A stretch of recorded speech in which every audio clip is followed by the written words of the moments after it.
తాజ్‌మహల్ చూడడం అయిపోయింది. ఇప్పుడు మేము రూమ్‌కెళ్ళి ఫ్రెష్ అప్ అయిపోయి బ్యాగ్స్ అన్నీ ప్యాక్ చేసుకొని ఇక్కడి నుంచి ఉత్తరాఖండ్ అయితే స్టార్ట్ అయిపోవాలి.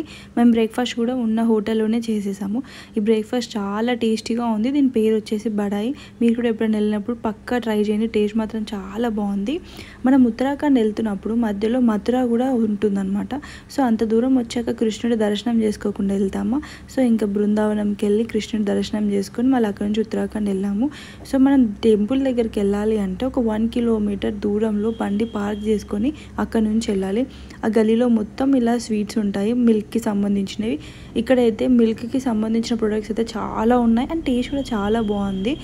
ఇక్కడ మీరు ఏమైనా కొనుక్కోవాలంటే కొనుక్కోవచ్చు, కానీ 10 రూపీస్ది 100 రూపీస్ అలా చెప్తున్నారు. ఎక్కడ ఛాన్స్ దొరికితే డబ్బులు దొబ్బేద్దామా అన్నట్లుగానే అనిపించింది చాలా మట్టుకు. సో అలా మేము ఇవన్నీ చూసుకుంటూ టెంపుల్ దగ్గరికి వెళ్ళాము. ఈ టెంపుల్ గల్లీ లోపల ఉంటుందన్నమాట. ఫుల్ రష్ ఉండే అండ్ ఎండలు మాత్రం చాలా బీభత్సంగా ఉన్నాయి. కృష్ణుడికి సంబంధించినవి అయితే చాలా ఐటమ్స్ ఉన్నాయి. కొన్ని మేము కొనుక్కొని అయితే వచ్చాము ఇంటికి. అంటే చాలా ప్లేసెస్లో రేట్స్ ఎక్కువ, కొన్ని ప్లేసెస్లో మాత్రం రీజనబుల్గా ఉన్నాయి. ఇది మొత్తం టెంపుల్. ఈ టెంపుల్లో వీడియో తీయడానికి పర్మిషన్ లేదు. సో నాకు తెలియక కాస్త తీసాను. కానీ టెంపుల్ చూడండి ఎంత బ్యూటిఫుల్గా ఉందో, కలర్ఫుల్గా. నాకైతే చాలా బాగా అనిపించింది. వచ్చేటప్పుడు ఇక్కడ కృష్ణుడికి ఒక చిన్ని డ్రెస్ తీసుకొని అయితే వచ్చేసాము. మేము మళ్ళీ ఇంకా ఉత్తరాఖండ్కి అయితే స్టార్ట్ అయిపోయాము. ఆల్రెడీ మాకైతే లంచ్ టైం అయిపోయింది. కాకపోతే ఎక్కడ సరిగ్గా హోటల్స్ అండ్ ధాబాస్ అయితే కనిపించట్లేదు. సో ఇంకా వెతుక్కుంటూ హైవే పైన అట్లనే వెళ్తున్నాము. ఇప్పుడు నెక్స్ట్ ఎక్కడైనా ధాబా కనిపిస్తే అక్కడ వెళ్ళి మంచిగా లంచ్ అయితే కంప్లీట్ చేయాలి. ఆల్రెడీ 2 days అయిపోయింది. వచ్చినప్పటి నుంచి అయితే ఫుడ్ అట్లానే అనిపిస్తుంది, అంటే మనకు నచ్చట్లేదు. సో వీళ్ళ ఫుడ్ హ్యాబిట్స్ మొత్తం డిఫరెంట్గా ఉంటాయి కదా. మనకేమో స్పైసీగా కావాలి, వీళ్ళేమో చాలా తక్కువ కారం వేసుకొని తింటున్నారు. సో ఫైనల్లీ ఒక ధాబాకి అయితే వచ్చేసాము. ఇక ఇక్కడ మొత్తం అయితే కామన్గా ఉండదు ఈ పరాటా ఒక్కటే. దీని గురించి ఆల్రెడీ 2 days నుంచి చెప్తూనే ఉన్నాను. సో అలా కంప్లీట్ చేసేసుకొని మళ్ళీ ఉత్తరాఖండ్ అయితే స్టార్ట్ అయిపోయాము. ఇప్పుడు మేము వెళ్ళేసరికి అయితే నైట్ 10-11 అవుతుంది. ఇక్కడ నుంచి మేము వెళ్ళాల్సిన ప్లేస్ ఆల్మోస్ట్ ఒక 9 to 10 hours జర్నీ. సో ఇంకా నేనైతే ఏం వీడియోస్ తీయలేదు. And next day morning videos అయితే పెడతాను మేము ఉన్న రిసార్ట్ ఎలా ఉందని. ఇది కాశీ నుంచి బనారస్ నుంచి వచ్చే గంగా అనమాట. సో చూసి దర్శనం అయితే చేసుకున్నాం. ఇక్కడ ఒక చిన్న టెంపుల్ కూడా ఉంటుంది. నేను ఆ టెంపుల్ వీడియోస్ ఏం తీయలేదు. సో దర్శనం చేసుకొని మళ్ళీ కార్ ఎక్కి మళ్ళీ స్టార్ట్ అయిపోయాము. ఆల్మోస్ట్ 5 అవుతుంది ఇప్పుడు. ఇంకా మేము వెళ్ళేసరికి చాలా సేపు అవుతుంది. మధ్యలో ఒక ప్లేస్లో ఆగి డిన్నర్ ప్యాక్ చేసుకొని వచ్చేసాము. ఇప్పుడు మేము వెళ్తున్నది అడవి మధ్యలో ఉంటుంది ఆ రిసార్ట్. ఇంకా అక్కడ ఏం మనకి దొరకవు. 10 వరకు క్లోజ్ అయిపోతుంది ఆ రిసార్ట్లో కిచెన్.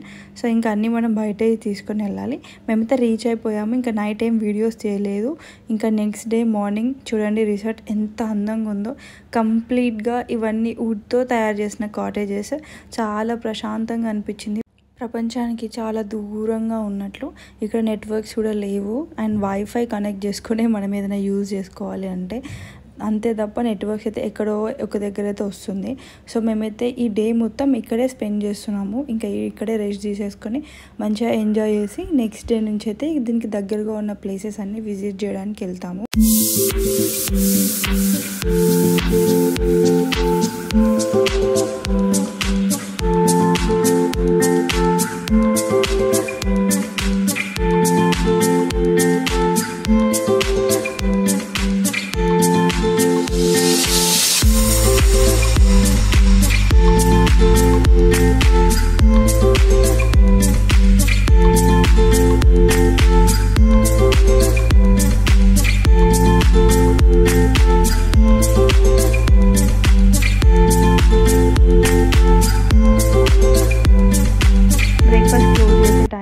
సో ఇంకా వెళ్ళి బ్రేక్ఫాస్ట్ చేసేద్దాము. బ్రేక్ఫాస్ట్ అయితే చాలా కలర్ఫుల్గా అండ్ టేస్టీగా అనిపించింది. కొన్ని అయితే మన వెరైటీస్ అయితే దొరికాయి, లైక్ ఇడ్లీ అండ్ పూరి అయితే ఉంది. ఇంకా మిగతావన్నీ కొంచెం నార్త్ వాళ్ళకి సంబంధించిన ఫుడ్డే. కాకపోతే నిన్న మొన్నతో కంపేర్ చేసుకుంటే ఈరోజు అయితే హ్యాపీగా తినొచ్చు. మేము లంచ్, డిన్నర్ అండ్ బ్రేక్ఫాస్ట్ 3 ఇక్కడే తీసుకున్నాము. అంటే ఈరోజు కాంబో తీసుకున్నాం అనమాట. Per person 800. బ్రేక్ఫాస్ట్ తినడం కంప్లీట్ అయిపోయింది. ఒక 10 నిమిషాలు అటు ఇటు తిరిగేసి నెక్స్ట్ ఇంకా స్విమ్మింగ్ పూల్ దగ్గరికి అయితే వెళ్ళాము. ఈరోజు మార్నింగ్ అండ్ ఈవినింగ్ 2 times వెళ్ళాము స్విమ్మింగ్ పూల్ దగ్గరికి. పిల్లలు అయితే చాలామంది ఉన్నారు. సో ఇంకా మా బుడ్డోని కూడా స్విమ్మింగ్ పూల్ వేస్తే వాళ్ళతో ఫుల్గా ఆడుకున్నారు. ఇది చిన్న పిల్లల స్విమ్మింగ్ పూల్.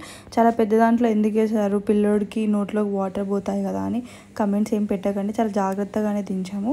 ఈరోజు మా అన్నయ్య వాళ్ళ యానివర్సరీ, వాళ్ళ 5th anniversary సెలబ్రేషన్స్ అయిపోయాక డిన్నర్ చేసేసాము. ఇంకా రేపటి నుంచి ఇక్కడ పక్కన ఉన్న ప్లేసెస్ అన్నీ విజిట్ చేయడానికి వెళ్తున్నాము. మరిన్ని ఇంట్రెస్టింగ్ వీడియోస్ కోసం నా ఛానల్ని సబ్స్క్రైబ్ చేయని వాళ్ళు ఉంటే సబ్స్క్రైబ్ చేసుకోండి. Thank you.